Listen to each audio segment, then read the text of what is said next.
Bismillahirrahmanirrahim. Assalamualaikum warahmatullahi wabarakatuh.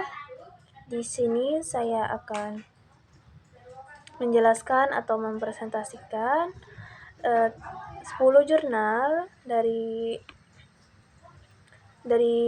resume teman saya yang berjudul Jurnal Akhlak Tasawuf tentang pendidikan akhlak tasawuf dan karakter integratif. Integrasi tasawuf dalam pendidikan karakter menjelaskan bahwa nilai-nilai tasawuf seperti keikhlasan, kesabaran, kerendahan hati bisa diintegrasikan ke dalam pendidikan karakter. Pendekatannya holistik, spiritual, dan moral. Kedua, nalar tasawuf dalam pendidikan Islam, makna ihsan dan relevansinya dengan pendidikan karakter. Penulis Made Saihu Suparto Lilis Fauziah. Inti dari jurnal ini adalah tasawuf, konsepnya konsep ihsan bisa jadi basis pendidikan karakter, bukan hanya reward dan punishment, tapi cinta dan kasih sayang menjadi landasan utama dalam membentuk akhlak. Ketiga, pendidikan tasawuf dalam pembentukan kecerdasan spiritual dan akhlakul karimah. Penulis Agani. Inti dari jurnal ini adalah pendidikan tasawuf mengajarkan makam-makam atau taubat, sabar, juhud, dan lain-lain, dan praktik tasawuf seperti zikir dan muraqabah yang bisa membentuk kecerdasan spiritual dan akhlak mulia dalam diri peserta didik. Keempat, pendidikan karakter melalui tasawuf akhlaki, perspektif Al-Quran. Penulis Muhammad Haryadi Royhan Al-Syari Nurbaiti. Inti dari jurnal ini adalah dari sudut Al-Quran, mengamalkan makam dalam tasawuf akhlaki bisa membentuk karakter-karakter spesifik, misalnya sabar, kontrol diri, takwa, kesungguhan niat, syukur, empati sosial, ridha, dan lapang dada. Kelima, pendidikan akhlak berbasis mistisisme Islam dan implementasinya dalam menanamkan akhlak mulia. Penulis Ahmad Jais dan Naan. Intinya adalah menggali nilai mistik, sufistik, atau tasawuf sebagai sumber akhlak mulia dalam pendidikan modern. Ada model pendidikan lewat ta'alluq atau ketertarikan, atau tahakkuk atau realisasi, dan takhaluk atau mengadopsi karakter sufi melalui praktik zikir dan muhasabah.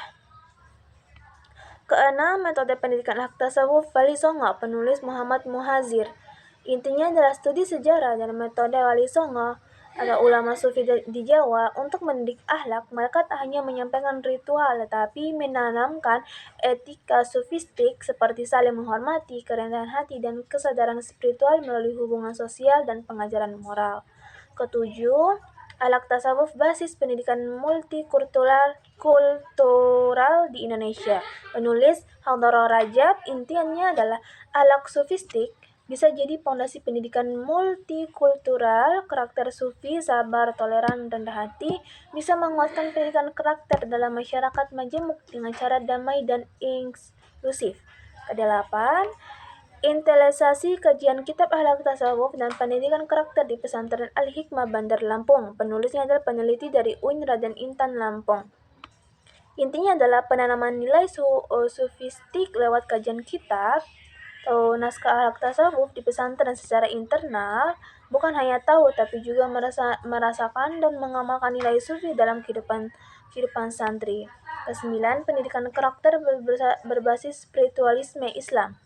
Penulis Ahmad Hussein. Intinya adalah pendidikan karakter melalui tasawuf dijelaskan sebagai proses mujahadah atau usaha batin, riyadhah, latihan sufi, ibadah, introspeksi diri, dan menanamkan karakter melalui kedisiplinan spiritual dan latihan batin. Ke-10 atau yang terakhir, model tasawuf integratif, studi fenomenologi pendidikan karakter berbasis tasawuf. Penulisnya adalah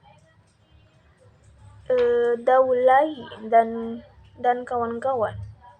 Intinya adalah menawarkan modal tasawuf integratif yang menyatukan aspek batin, spiritual, dan lahir praktis dalam pendidikan karakter. Basisnya analisis kitab sufi klasik dan pengalaman sufistik sehingga karakter muslim dibentuk secara menyeluruh, spiritual dan sosial.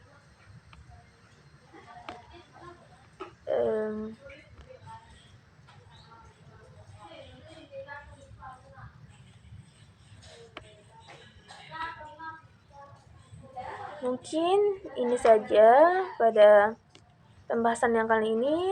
Saya mohon maaf bila ada salah kata. Assalamualaikum warahmatullahi wabarakatuh.